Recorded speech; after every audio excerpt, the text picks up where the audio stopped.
Hola amigos de PQS, muy buenas tardes, qué bueno tenerlos otra vez con nosotros, además en un tema que es tan importante en los últimos días, bueno, en los últimos días y siempre, porque la verdad es que preocuparnos por quién votamos debería ser algo que nos recordemos todo el tiempo y que además nos preocupemos por hacerlo de manera consciente e informada. Por eso justamente hoy vamos a tener un webinar que viene a responder la interrogante de cómo informarte adecuadamente para votar de forma consciente rumbo ahora a las elecciones generales que se realizarán el 11 de abril. Para eso tenemos con nosotros al señor Héctor Navarro, quien es coordinador de acción educativa del Jurado Nacional de Elecciones. Bienvenido, señor Héctor. Un gusto tenerlo nuevamente con nosotros en PQS. Buenas tardes, Gaby. Buenas tardes a los seguidores del portal PQS. Y efectivamente, como lo has dicho el día de hoy, vamos a hablar un poco de las características del proceso electoral en curso y vamos a presentar de una manera didáctica la plataforma web del voto informado, ¿no? Donde los ciudadanos van a encontrar información relevante relacionada a las organizaciones políticas y a los candidatos que se encuentran participando en estos momentos en estas elecciones generales 2021.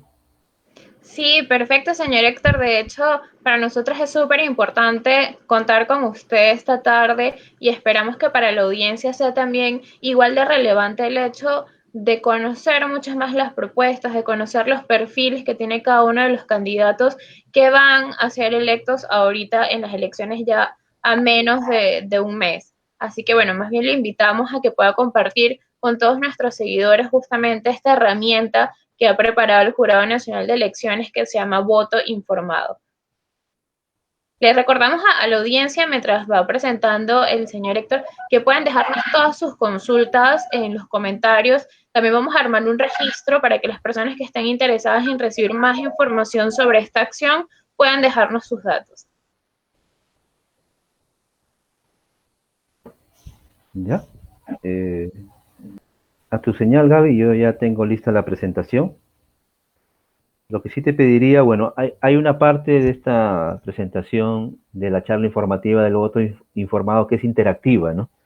En algún momento yo voy a solicitar intervención y les pediría a las personas que nos están siguiendo en este momento que puedan hacer sus aportes a través de los comentarios, ¿no? Y ahí te pediría, por favor, que me ayudes para poder ir interactuando y de esta manera hacerlo un poco más ágil, ¿no?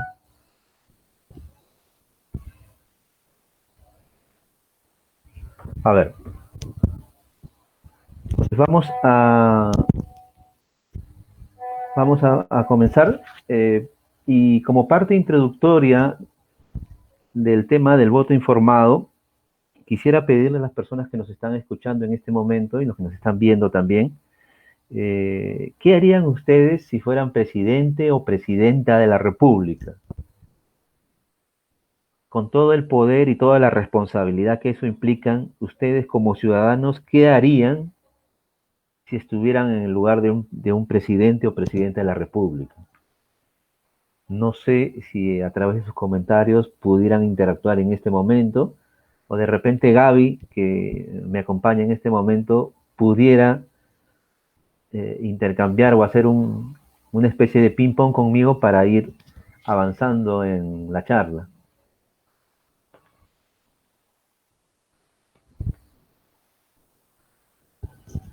Claro que sí, señor Héctor. De hecho, yo soy una persona que me interesa muchísimo por la política, por la situación económica y social en general del país. Y yo creo que para ser presidenta de la República, primero, bueno, además de toda la responsabilidad, haría realmente un plan de gobierno que se enfoque sobre todo en el tema de educación, ¿no? Yo considero que la educación es la base de todo lo demás que se va construyendo, ¿no? De hecho, tener una buena educación ayuda a que luego no tengamos el tema de corrupción, a que podamos planear estrategias, a que empecemos a crear personas con valores, que de hecho es una de las cosas que falta, ¿no? Otra cosa que haría ahora mismo es también reforzar muchísimo el tema de seguridad, que las personas entiendan el tema de seguridad. Yo creo que una de las cosas también que es súper importante dentro del gobierno es cómo se arma el ejecutivo en general, ¿no? Cómo se arma todo el gabinete de ministros. Hay muchísimas cosas que pensar, pero realmente es una gran responsabilidad. Perfecto, Gaby, gracias por tus comentarios. Y esta reflexión inicial nos lleva a pensar en el significado de la democracia, ¿no? ¿Qué cosa es para el ciudadano común y corriente la democracia? Y pues la democracia es una forma de gobierno en el que los ciudadanos escogen, mediante elecciones libres, justas y transparentes, a las autoridades que los representarán en la toma de decisiones públicas. El voto nos da la oportunidad de expresarnos en igualdad de condiciones. La democracia es la manera en que los ciudadanos expresan su opinión y es parte fundamental de la democracia. Un buen ciudadano participa activamente en los diferentes asuntos de la localidad y el país. Ahora, la forma de participar activamente en democracia, por excelencia, se da durante un proceso electoral acudiendo a emitir un voto responsable. La máxima expresión de democracia y la máxima expresión de participación en asuntos públicos se da en el momento de elecciones.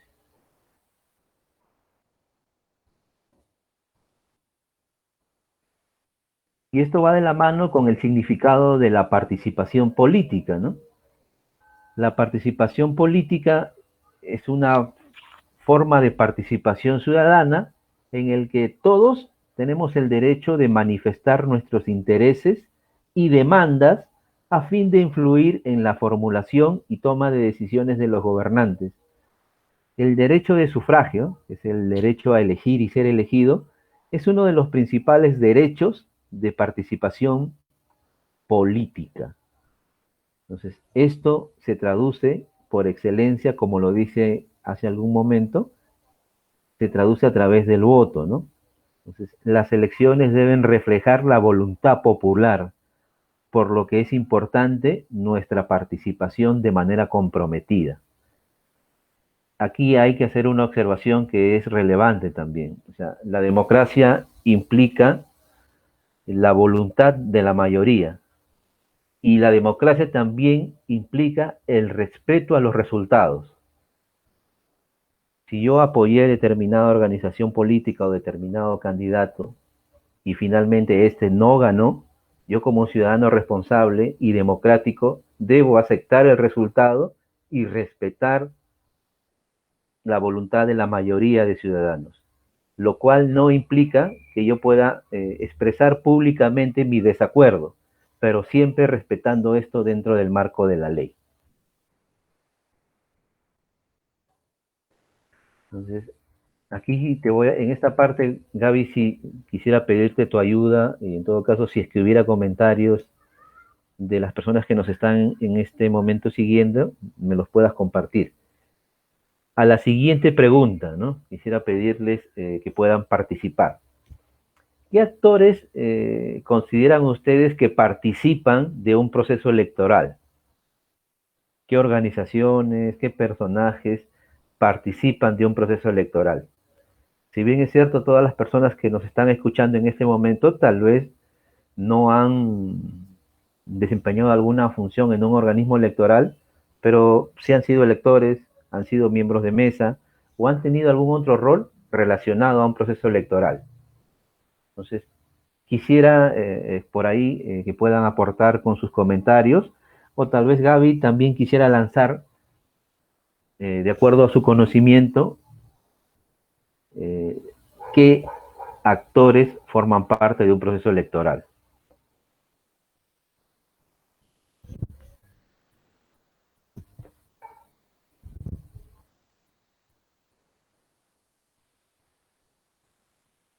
Bueno, continuamos. Dentro de los principales actores Señor involucrados en... Héctor, Sí, sí, Solo es que hay una demora por el en vivo entre lo que yo comento y lo que sale en vivo, ¿no?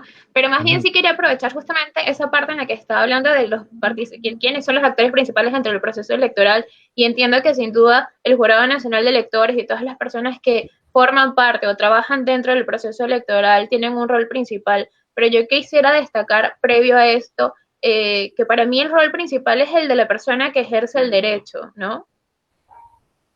Muy bien, exacto. En realidad, sin lugar a dudas, la tarea o la responsabilidad del elector es fundamental en un proceso electoral, ¿no?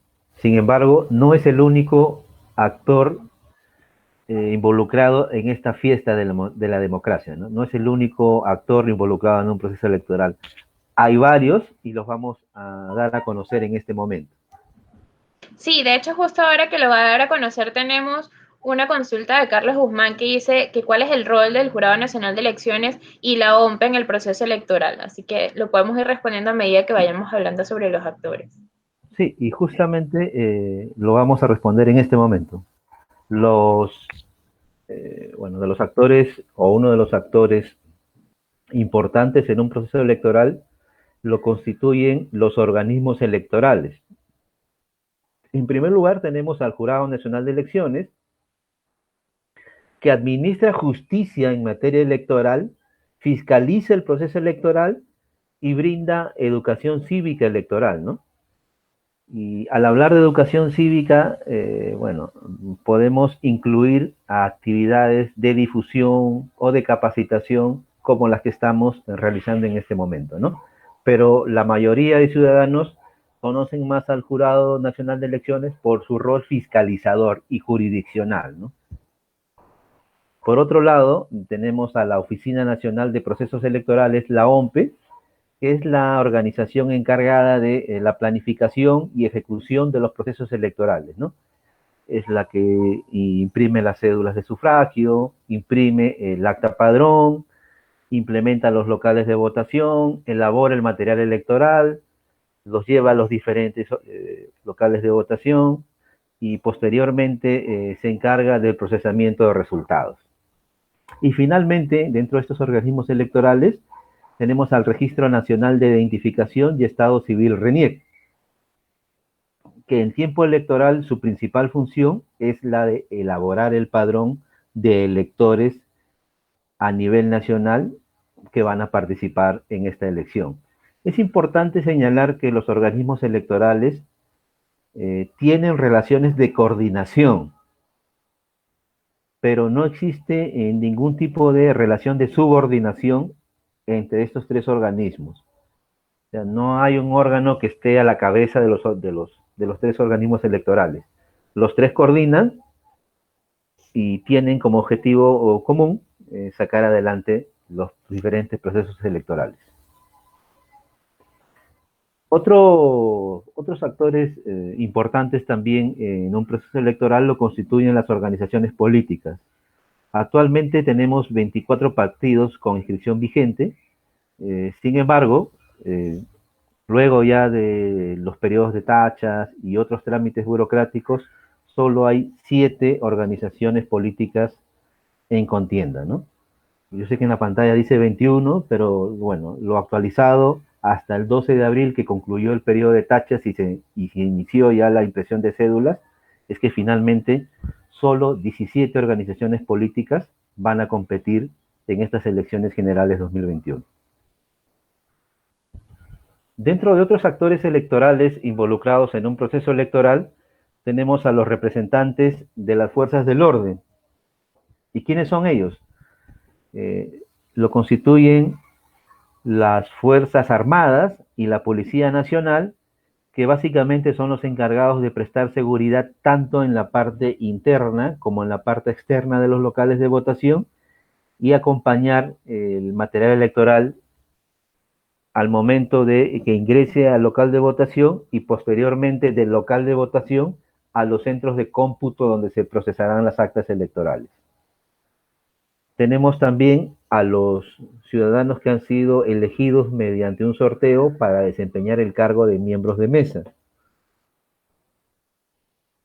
A continuación, Otro actor importante y fundamental, como lo mencionó Gaby, es el elector, ¿no? Es aquel ciudadano que ha adquirido la mayoría de edad y que tiene registro vigente en el RENIEC y está habilitado para sufragar en estas elecciones.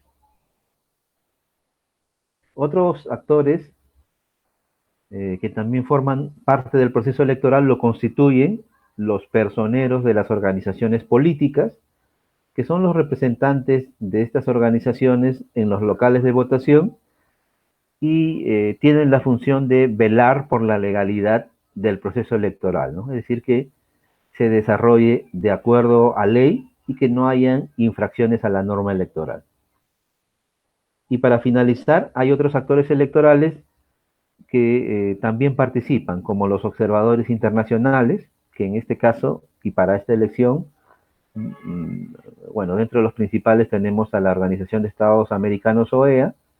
De parte del Perú tenemos a la Organización Sin Fines de Lucro Transparencia, y finalmente tenemos al Ministerio Público, que fiscaliza o prevé y está atento ante cualquier violación a la norma electoral también, ¿no? Y en ese caso la función del Ministerio Público tiene connotaciones penales, ¿no?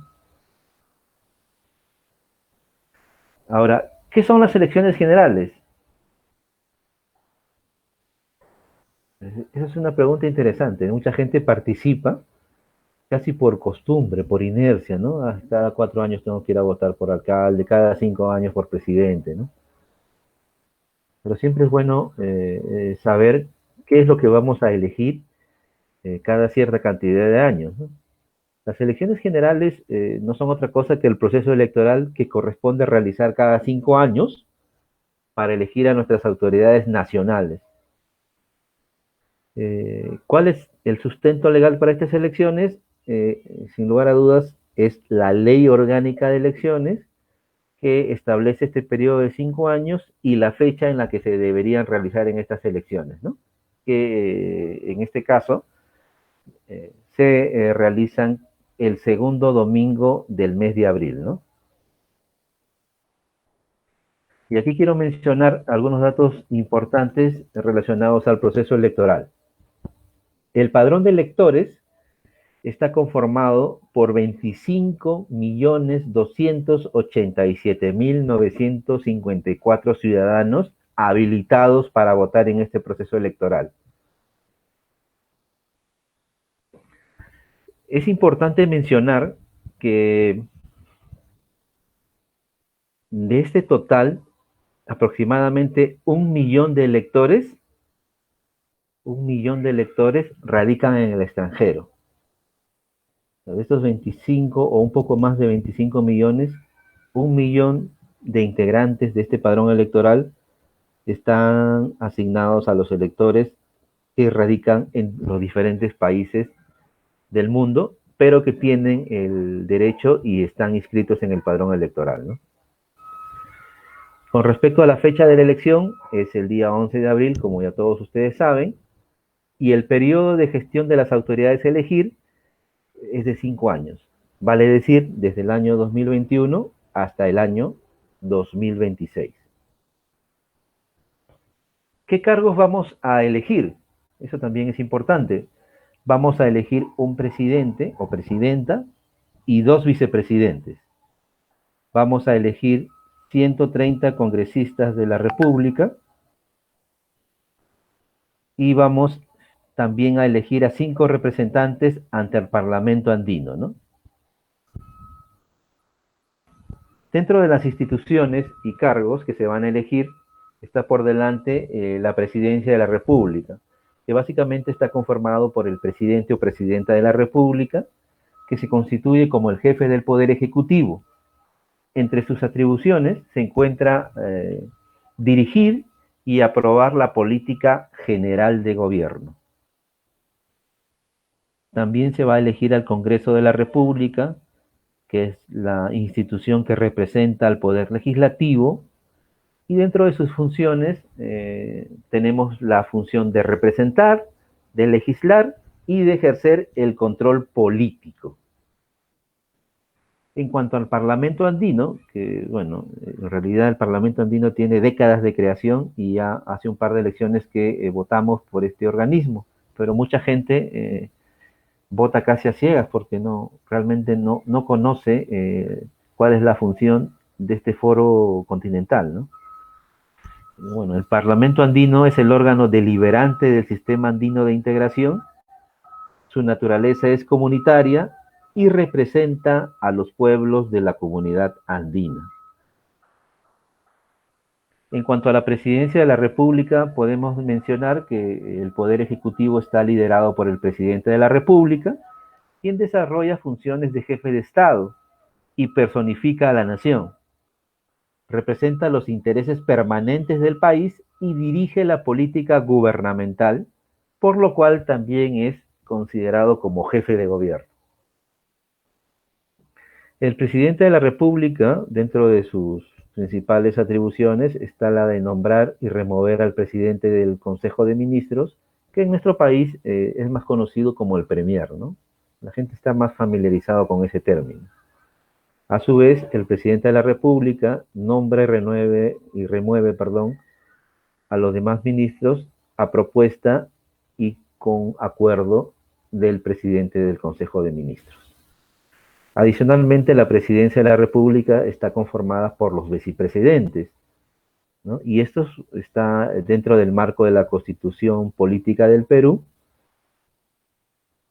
pero es importante mencionar que estos dos vicepresidentes que acompañan al presidente de la República pueden participar en las sesiones y debates del Consejo de Ministros con voz, pero sin voto. Y, sin lugar a dudas, forman parte del despacho presidencial. En cuanto al Congreso de la República, es el órgano que representa a la nación y el poder legislativo reside en el Congreso de la República, ¿no? El cual en nuestro país consta de una única cámara integrada por 130 parlamentarios. Entre sus funciones principales, las mencionamos hace un minuto, pero la volvemos a mencionar con un poquito más de detalle, ¿no? En primer lugar, el Congreso de la República tiene la función de legislar. ¿Esto qué significa, no? Esto comprende la elaboración, el debate y la aprobación de leyes y resoluciones legislativas, así como su interpretación, modificación y derogación. Otra función fundamental del Congreso es la función de representación. Los congresistas son elegidos por la ciudadanía y representan a toda la nación, representan sus intereses y necesidades. Y finalmente, otro rol que se le asigna al Congreso de la República es el rol fiscalizador, ¿no? El Congreso ejerce el control político sobre el gobierno, así como sobre los actos de administración y de las autoridades del Estado. Fiscaliza el uso y la disposición de bienes y recursos públicos. En cuanto al Parlamento andino, el Parlamento andino es el órgano deliberante del sistema andino, y si por alguna razón no lo sabían, este fue creado el 25 de octubre de 1979 y entró en vigencia en enero de 1984, o sea, ya varias décadas atrás en realidad. Su sede se encuentra en Bogotá, Colombia, y básicamente la misión del Parlamento andino es apoyar a los gobiernos de los países miembros para que armonicen sus legislaciones, ¿no? En realidad, el Parlamento andino propone o hace recomendaciones para políticas públicas que pueden ser utilizadas de manera común por los países integrantes de este Parlamento, ¿no? En economía, en educación, en salud, entre otros temas, ¿no? El Parlamento andino solo emite recomendaciones, ¿no? Porque todo documento legislativo elaborado por el Parlamento andino se constituye solo como una recomendación. Es decir, que no tiene carácter vinculante, ¿no? Y cuando digo carácter vinculante, Quiero decir que las recomendaciones del Parlamento andino no son de aplicación obligatoria para los países que forman parte de este foro continental. El Parlamento andino está constituido por 5 representantes de cada uno de los siguientes países: el Perú, Ecuador, Bolivia, Colombia y Chile. A continuación vamos a mencionar algunos datos relevantes de la circunscripción electoral de Lima Metropolitana. En Lima Metropolitana tenemos un total de electores que asciende a 7.558.581 electores habilitados para votar este próximo 11 de abril. Y de este total es importante señalar que las mujeres tienen la mayoría de integrantes de este padrón, ¿no? Con una suma que asciende a 3.835.526 ciudadanas registradas en el padrón de Lima Metropolitana. En el caso de los varones, tenemos una cifra que asciende a los 3.723.055 ciudadanos.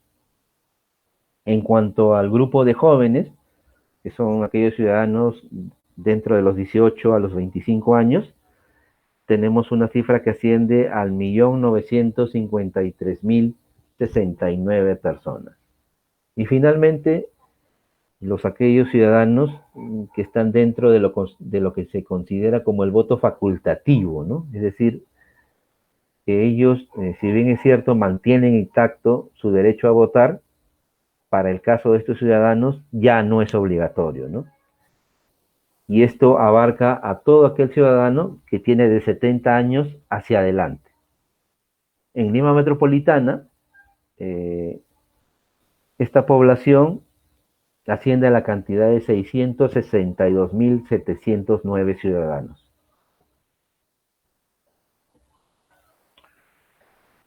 En cuanto a la cantidad de escaños, y cuando hablo de escaños me refiero a curules, en Lima Metropolitana tenemos un total de 33 escaños.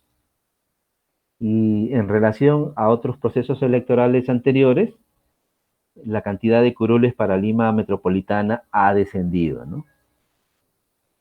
Bueno, no podemos interactuar, pero para conocimiento, Lima Metropolitana ha reducido el número de parlamentarios a favor de la circunscripción de peruanos en el extranjero, que para esta elección tendrá 2 representantes en el Parlamento Nacional.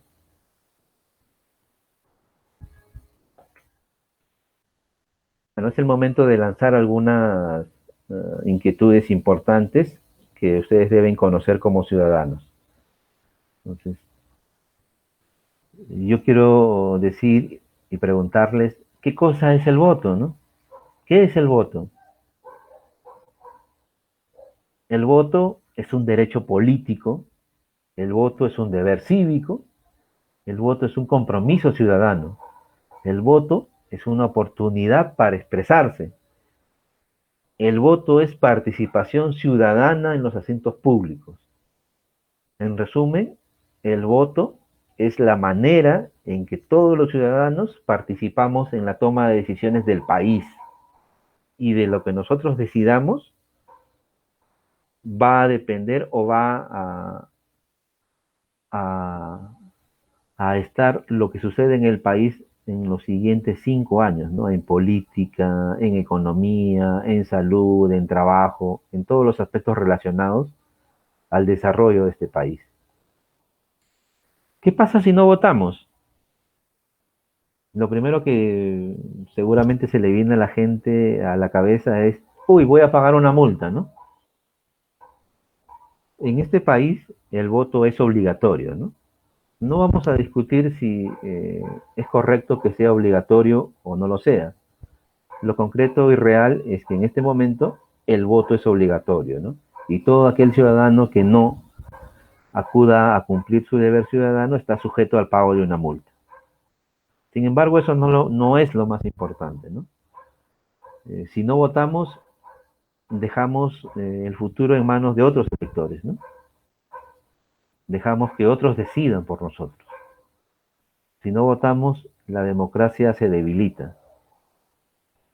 Y si no votamos, no tenemos o no hacemos escuchar nuestra voz de lo que queremos para los siguientes 5 años en este país. ¿Qué debemos tener en cuenta antes de votar? Antes de votar, el ciudadano debe tener en cuenta un documento que es fundamental, ¿no? Es el plan de gobierno. Y el plan de gobierno es un documento de planificación que recoge los lineamientos de gestión con los que una organización política aspira a gobernar en caso de resultar electa. Tiene como objetivo proporcionar un conjunto de propuestas de solución a los problemas de una comunidad, aprovechando las oportunidades del entorno.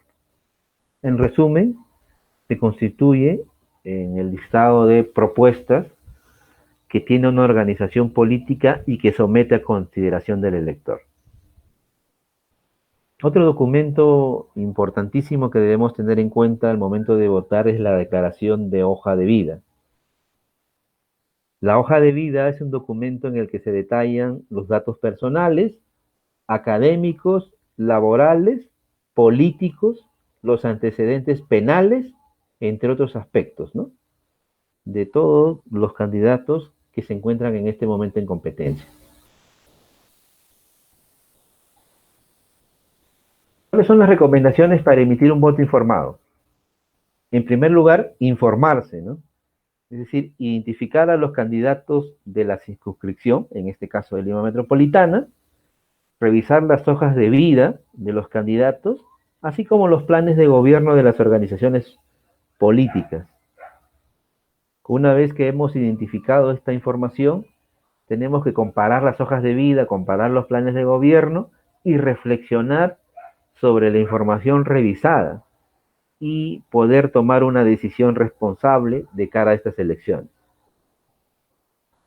Una vez que hemos valorado esta información, ya podemos votar y contribuir con el desarrollo del país. Para ayudar a este fin, el Jurado Nacional de Elecciones pone a disposición de la ciudadanía en general la plataforma web del voto informado.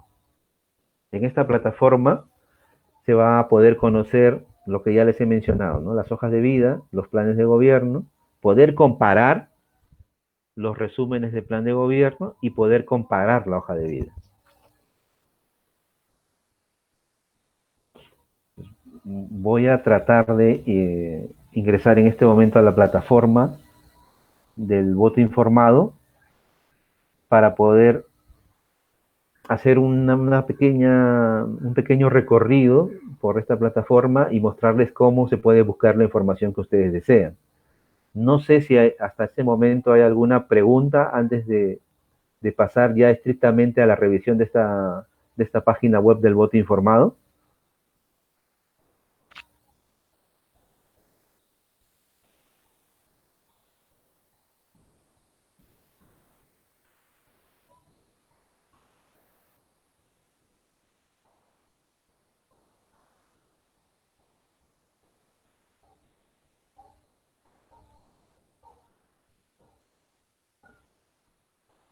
Bueno, ahí, no sé si todavía está Gaby conmigo, veo una pregunta, dice, ¿hay horario escalonado para votar? Sí, hay horario escalonado para votar, ¿no? Ya ha salido Señorita. una... Gaby, ¿qué tal? Sí, perfecto, sí, estoy acá, solo que como le dije hace un minutito, cuando voy a entrar se demora un poquito la plataforma en que me pueda ver en vivo. Continuemos bien respondiendo esa pregunta que hace Catherine Díaz, que además es súper relevante ahorita porque mucha gente se consulta si es obligatorio el horario escalonado, si es solo una sugerencia, entonces sería interesante ver que no es solo una sugerencia, sino la importancia que tiene que no haya concentración de mucha cantidad de personas dentro de los centros de votación, ¿no? Sí, en realidad, como lo mencioné anteriormente, todo lo relacionado a la organización del proceso electoral, la implementación de protocolos de seguridad sanitaria, le corresponde a la Oficina Nacional de Procesos Electorales, OMPE. Y sí es cierto que la OMPE ha lanzado una especie de cronograma en función al último dígito del DNI para acudir a votar, ¿no? Lo que ellos han denominado justamente como el voto escalonado, ¿no? Donde las 2 primeras horas la reservan de alguna manera para los adultos mayores y aquellos electores que tengan algún tipo de condición que los haga vulnerables al COVID.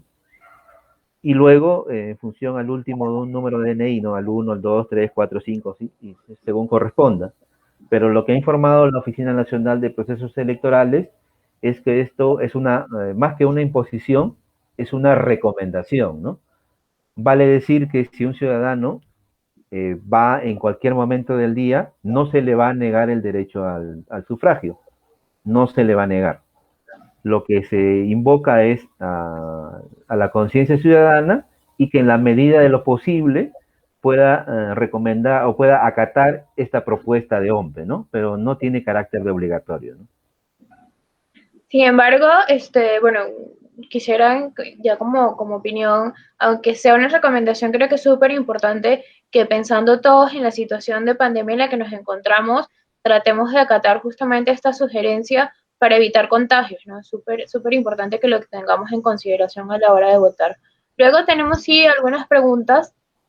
Por ejemplo, Carlos Guzmán nos consulta que si habrá ley seca y luego que hasta qué día se pueden dar a conocer las encuestas durante la campaña. Ya. Con respecto a la ley seca, bueno, la ley seca sí se da desde 24 horas antes del proceso electoral, ¿no?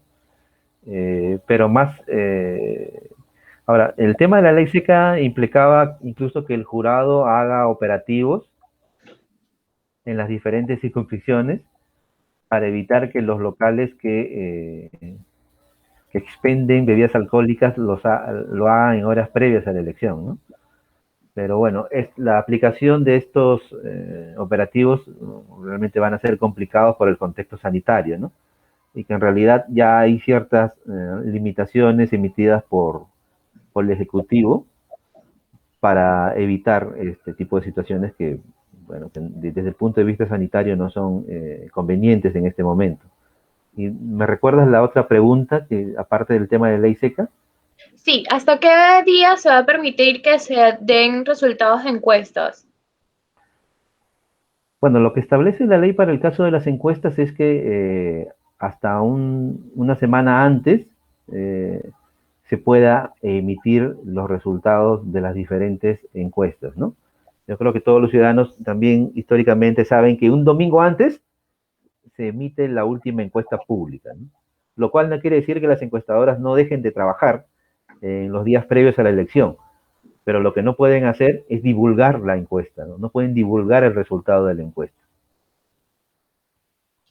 Perfecto. Luego Shirley Castro hace una consulta que me parece también muy relevante porque dice que partiendo de que ahora se ha extendido el horario de votación de 7 de la mañana a 7 de la noche, aproximadamente a qué hora se podría tener un resultado aproximado de las elecciones. De hecho, bueno, ya nos habla un poco del boca de urna, pero el boca de urna es un poco más de las encuestas. Coméntenos usted al respecto más o menos qué, qué estimado tienen de cuándo podrían conocer un poco los ciudadanos los resultados de las elecciones. A ver, eso es un poco complicado. También eso es función de la OMPE, sin embargo, voy a responder eh, mencionando lo que históricamente ha hecho la Oficina Nacional de Procesos Electorales, ¿no? En la elección anterior, cuando el horario de votación concluía a las 4 de la tarde, aproximadamente a las 8 de la noche lanzaba los primeros resultados oficiales, ¿no? Sin embargo, ahora yo calculo que estos resultados deben lanzarse aproximadamente a la medianoche. No sé si dentro de los presentes se encuentran personas que han desempeñado el cargo de miembro de mesa, pero en la elección general del 2016, teniendo un horario límite de las 4 de la tarde, había locales, sobre todo en Lima Metropolitana, donde hay una gran cantidad de voto preferencial, que algunas mesas de sufragio acababan su función aproximadamente a la medianoche, ¿no? Acabando a las 4, ¿no? De Ahora, eso, señor Héctor, justamente yo tengo una consulta que se va a hacer mucha gente. El horario, si bien es cierto, es de 7 de la mañana a 7 de la noche, si hay personas que todavía están en el centro de votación sin poder ejercer el derecho al voto, ¿se ampliaría el periodo de votación? bueno, para eso tendría que emitirse algún tipo de resolución al particular, ¿no? Pero en los últimos años, te comento lo que ha sucedido históricamente, no se ha ampliado el horario de votación, ¿no? No se ha ampliado el horario de votación. Y bueno, a menos que los organismos electorales eh, dictaminen lo contrario, yo no creo que el horario de votación se vaya a extender, ¿no? Teniendo en cuenta que la tarea del miembro de mesa va a ser realmente maratónica, ¿no? Porque ellos deberían incluso estar desde las 6 de la mañana en los locales de votación, ¿no? Imagínense extender el horario de votación hasta las 8 o a las 9. ¿A qué hora van a acabar de contar los señores miembros de mesa, ¿no?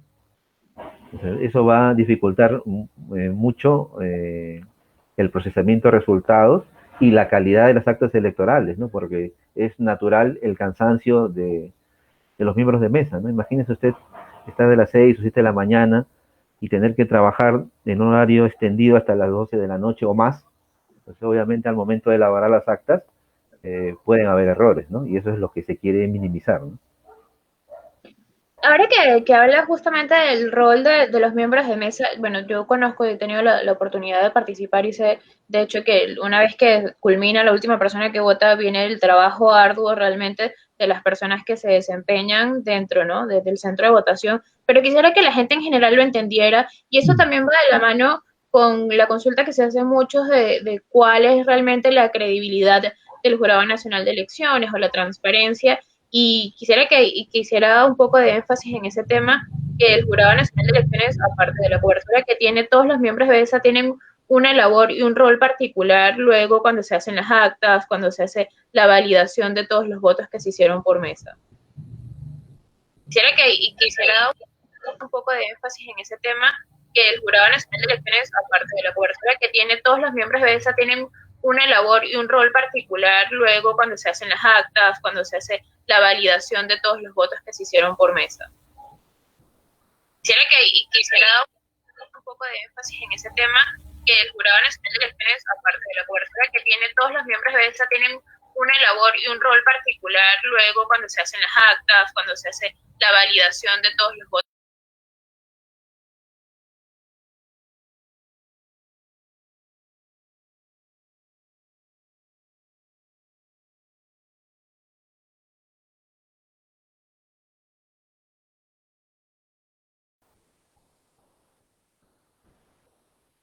¿Me escuchan?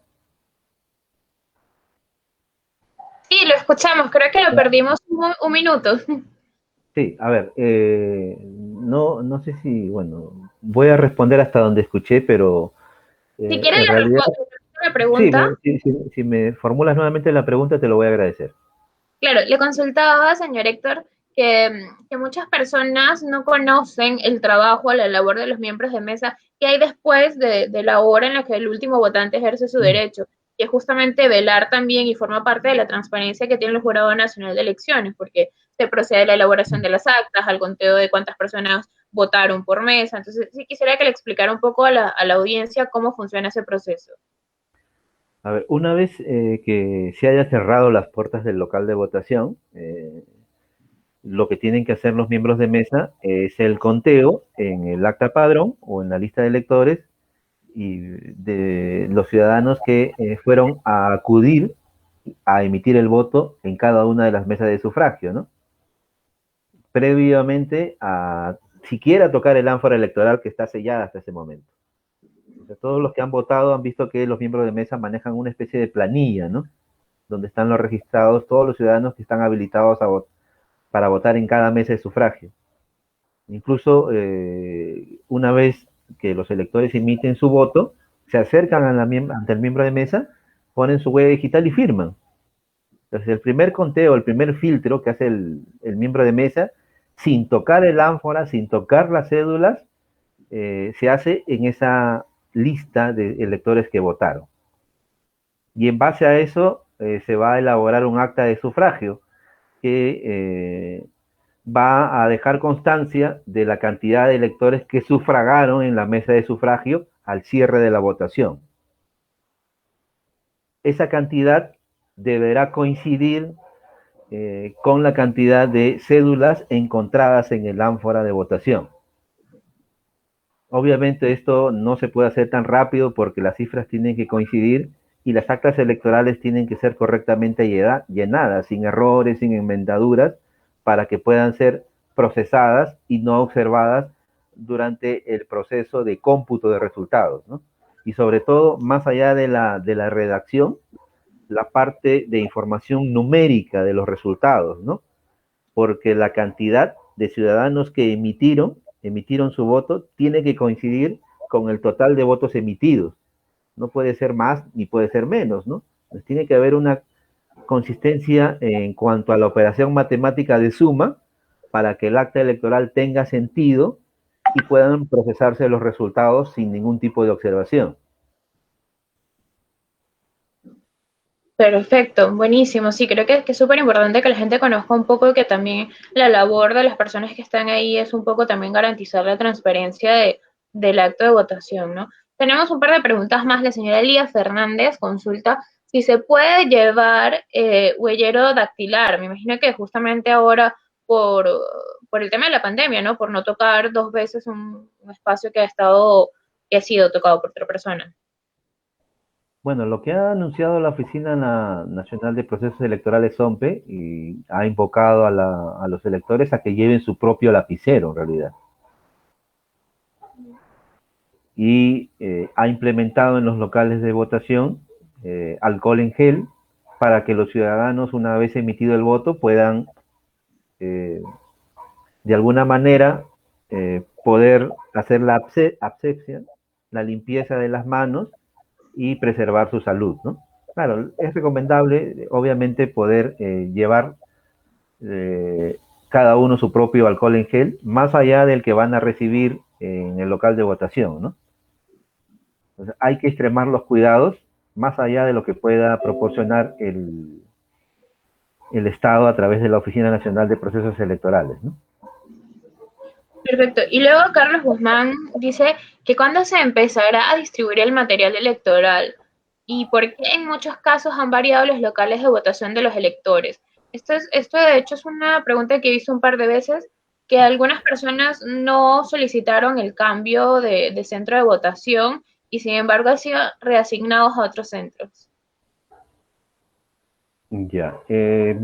Bueno, con respecto al traslado del material electoral a los locales de votación, hay que hacer una distinción, ¿no? En el caso del material electoral que es o que corresponde al interior del país, este se traslada dentro de los 30 días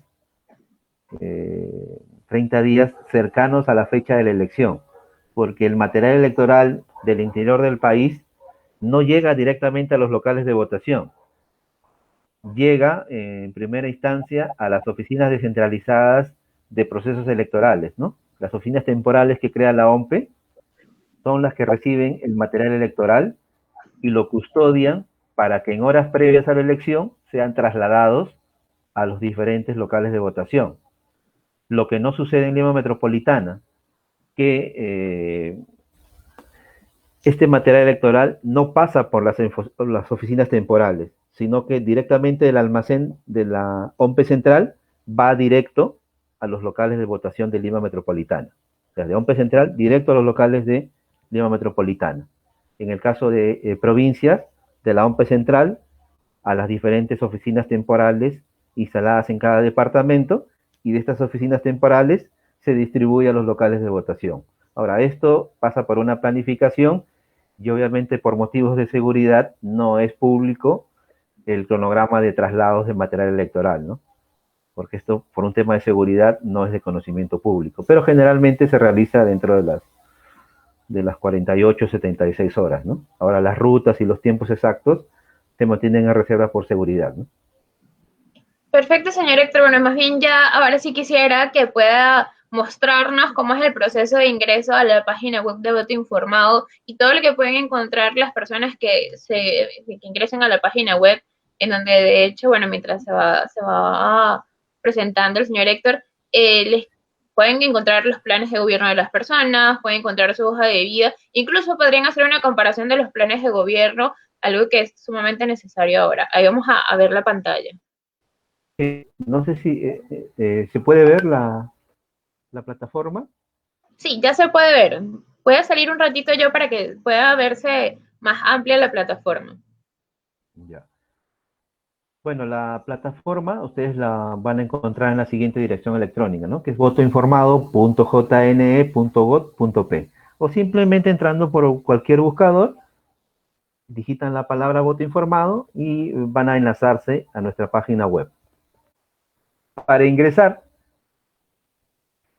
hay que ingresar nuestro número de DNI, colocar el código que aparece en letras, como lo estoy haciendo yo en este momento, darle clic a ingresar, ahí está cargando. Bueno, ingresé mal el código, que es algo que también nos puede pasar, lo volvemos a ingresar, me está cargando, ahora sí. ¿Me confirman si se puede ver? ¿Se está viendo?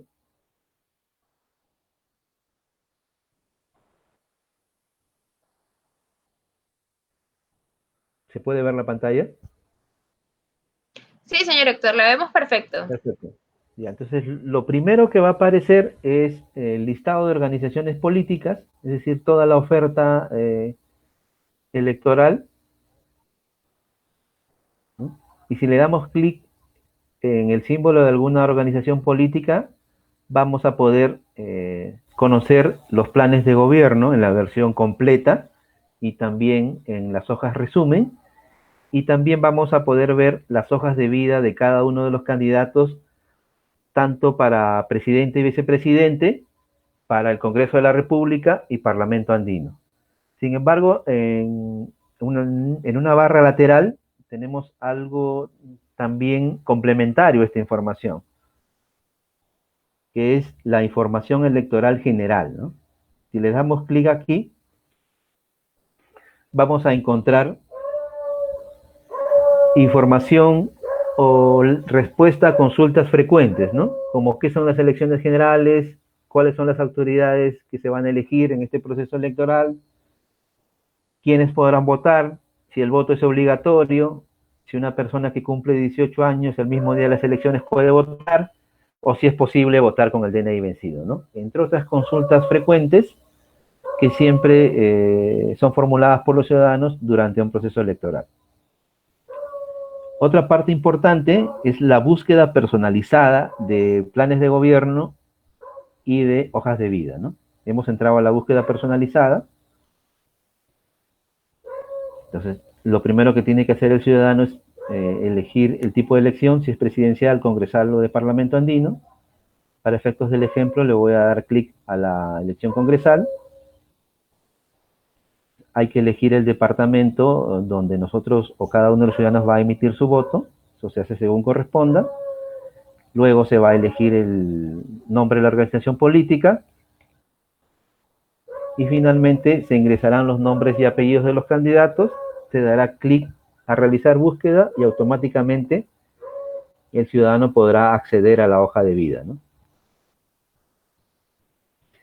También aquí hay una herramienta que es importantísima, ¿no? Que es la posibilidad de comparar en simultáneo a dos candidatos o a dos planes de gobierno. Entonces, como ustedes pueden ver, se puede hacer la comparación del plan de gobierno y las hojas de vida de dos candidatos, ¿no? Si le damos clic a hoja de vida, el sistema nos va a dar la posibilidad que ingresemos dos nombres de organizaciones políticas y le demos clic a comparar, ¿no? Y automáticamente la pantalla se va a partir en dos y en simultáneo vamos a poder leer los planes de gobierno de dos organizaciones políticas, ¿no? Para poder tener un mejor criterio de elección o un criterio más objetivo para la toma de decisiones. Ahora, con respecto a las hojas de vida, también se puede hacer la comparación entre dos candidatos, ¿no? Pongo hoja de vida, como ustedes se darán cuenta, sale la opción de candidato 1 y candidato 2. Para cada caso debo elegir la organización política y una vez que elija la organización política se va a cargar la lista de candidatos, ¿no? Lo seleccionamos, le damos clic a comparar y nuevamente la pantalla se va a partir en dos y va a aparecer la hoja de vida, ¿no? ¿Y qué información vamos a encontrar en la hoja de vida? Vamos a encontrar el perfil académico del postulante, es decir, si tiene estudios y si los tiene, de qué tipo son, cuál es su perfil académico. Vamos a encontrar su experiencia laboral, ¿no? ¿Qué hizo previamente antes de ser candidato? ¿Dónde trabajó? ¿Para quién trabajó? Etcétera. También vamos a encontrar algo que también es de suma importancia, que es la relación de sentencias de los candidatos. Y esto de alguna manera le va a servir al ciudadano para poder elaborar un perfil moral, un perfil ético de cada uno de los postulantes, ¿no? Imagínense ustedes que al momento de buscar a un candidato X, encuentran que este candidato tiene algún historial en cuanto a sentencias, por ejemplo, por omisión familiar, ¿no? Por no pasar pensión. Entonces, eso de alguna manera nos va a servir para evaluar el tema ético de los candidatos, ¿no? El tema moral.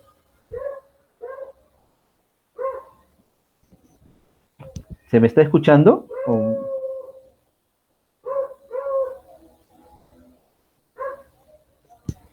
¿Se me está escuchando? Yo perdí el retorno.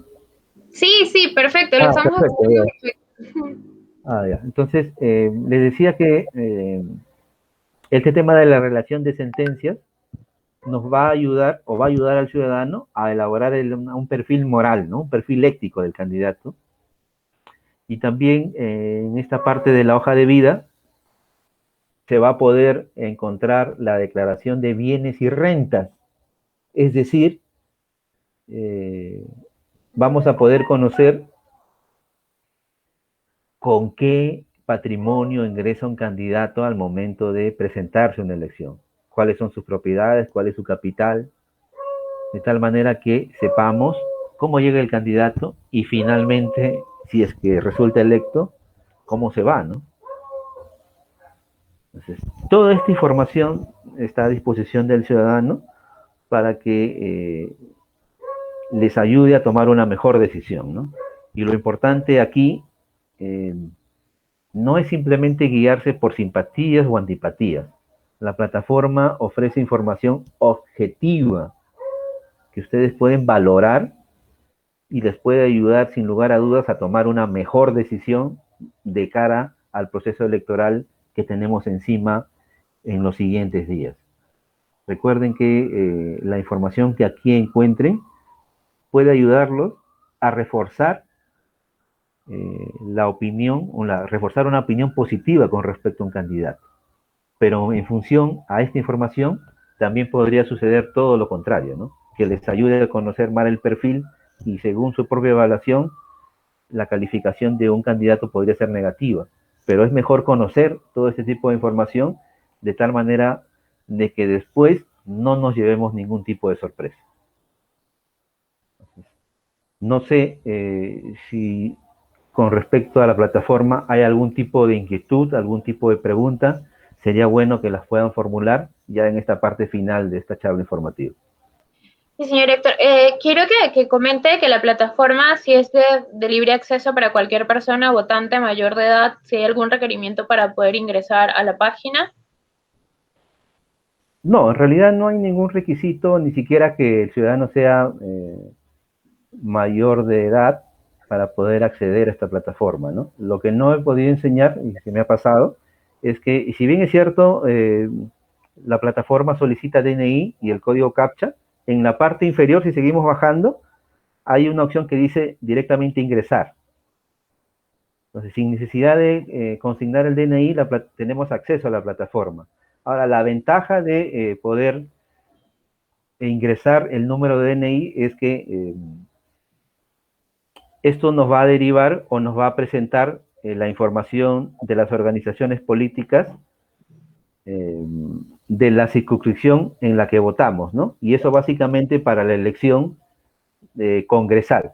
Es decir, si yo ingreso mi DNI, cuando haga la consulta por organización política, me van a salir todos los candidatos que compiten para Lima Metropolitana. Si yo ingreso mi DNI, por ejemplo, vivo en Arequipa o en Lambayeque, entonces me aparecerá la información de esos departamentos, ¿no? Porque en el caso de las elecciones generales, la única parte de la cédula que va a ser diferente es la parte de la elección congresal, porque para presidente y para parlamento andino va a ser exactamente lo mismo a nivel nacional. Perfecto, señor Héctor. Bueno, de hecho, súper interesante y súper valiosa la información que tiene. Yo quisiera nuevamente recalcar a las personas lo importante que es su voto, que cada persona vote. De hecho, en una entrevista previa con usted mismo, señor Héctor, hablábamos de que las personas, o sea, antes de votar viciado, intenten informarse mucho más, comparar planes de gobierno, y justamente para esto está esta plataforma, ¿no? Para que votemos de forma consciente, lo hagamos pensando en que de hecho de eso depende el futuro de todos nosotros. Y como la vez pasada conversábamos, que quisieran justamente que las personas dejaran de pensar en que vamos a votar por el menos malo, sino por el mejor. Y eso pueden descubrirlo a través de la plataforma Voto Informado. Así es, en realidad en este país debemos de nosotros como electores asumir nuestra propia responsabilidad, ¿no? Ya debemos empezar a cambiar y dejar de responsabilizar a un tercero. Nosotros como ciudadanos tenemos la obligación y la responsabilidad de informarnos bien para emitir un voto responsable, de tal manera que en un año o en 2 años no tengamos el discurso de que sutano, mengano no me representa. La democracia implica el respeto también a la decisión de la mayoría. Si mi opción o la opción que yo apoyé en determinado momento no ganó, yo como ciudadano, en base a principios democráticos, debo con el tiempo aceptar esos resultados. Ya en la siguiente elección se abrirá nuevamente la posibilidad de que yo apoye a determinada opción que eventualmente podría ganar con el respaldo popular, ¿no? Perfecto, señor Héctor, muchísimas gracias por habernos acompañado esta tarde, muchísimas gracias a todos los que se conectaron. Igual, bueno, la entrevista, como siempre, se queda, el webinar, las charlas, como siempre, se queda en todas nuestras plataformas. También vamos a tener un contenido dentro de nuestra web, pqs.pe. Y bueno, justamente la idea de todo esto es que podamos informarnos mejor. Ya falta poquísimo para las elecciones, así que bueno, como dice el señor Héctor, que cada quien asuma el rol que tiene y pueda tomar la mejor decisión en miras a las elecciones presidenciales, congresales y del Parlamento andino. Muchísimas gracias, señor Héctor, por habernos acompañado esta tarde. Un súper gusto tenerlo con nosotros.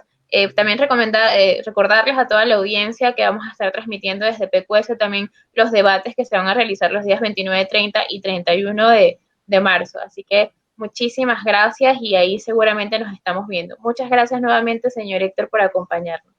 Muchas gracias, Gaby, y que tengan buenas noches todos los personas que nos siguen. Han sido Muchas ustedes muy gracias amables. a todos. Gracias.